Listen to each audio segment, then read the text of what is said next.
বিরতির পর স্বাগত।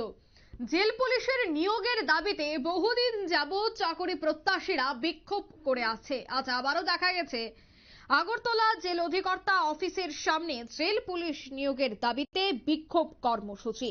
শীঘ্রই পরীক্ষার তারিখ ঘোষণার দাবি তারা জানায় এবং মুখ্যমন্ত্রীর নিকট তাদের আবেদন যেন খুব দ্রুত জেল পুলিশের নিয়োগ সংক্রান্ত বিজ্ঞপ্তি জারি করা হয়, পরীক্ষার তারিখ যেন ঘোষণা করা হয়, তার দাবি জানিয়ে আজ দেখা গেছে আগরতলা জেল অধিকর্তা অফিসের সামনে বিক্ষোভ করে বেশ কিছু চাকরি প্রত্যাশীরা।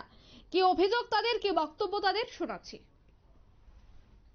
নিয়োগ করার কথা ছিল, 249 জন লোক নিয়োগ করার কথা ছিল, কিন্তু 249 জনের কোনো বিজ্ঞপ্তি আমরা পাইছি না। আগেরটা না নিয়ে এসেরা ওখানে আবার নতুন করে এসেরা 151 জন মানে তারা লোক নিয়োগ করবো পেতেছে। আমরা যে 249 জন আমরা নিয়োগ করবো, এটার আমরা কোনো সারা শব্দ পাইতেছি না। এটা কবে নিব এবং পরীক্ষাটা কবে নিব, আমরা এই আশ্বাসটা আমরা বয়ে দিচ্ছি। আমরা এখন দিন দিন বয়স আবার রিসেট আছে, আমরা সাধারণত খুব বেকারত্ব ছেলে, আমরা আগামী কি করবো, আমরা দিন দিন বয়স আবার রিসেট আছে, আমরা পরের প্রসেসিংটা কীভাবে দিব সেই দিকে যাতে নজর রাখি। আর আমরা সবার কাছে হাত জোড় নমস্কার করি যে আমরা খুব গরিব, আমরা খুব কষ্ট করি, আমরা কয়দিন পর আমরা আই, আমরা দিকে যাতে তারা যাতে একটু দয়া করে। আমরা খুব কষ্ট করি, তারা যে আমরা যদি একটু চা, আমরাও আছি তারার লেগে, তারা আমরা দিকে অতি শীঘ্র যেতে, তারা যাতে আমরা দিকে যাতে চা, আমরা দিকে চাইলে খুব ভালো হইব, কারণ আমরা খুব গরিব। আর অনেকটি আমরা দিছি, অনেকেরই দিছি, আমরা জীবনের পরে আমরা প্রায় 12,000-এর মতন আমরা ক্যান্ডিডেট, 12,000-এর মতন ক্যান্ডিডেট, কিন্তু ওই ক্যান্ডিডেটেরও কোনো সারা শব্দ তারা দিতেছে না।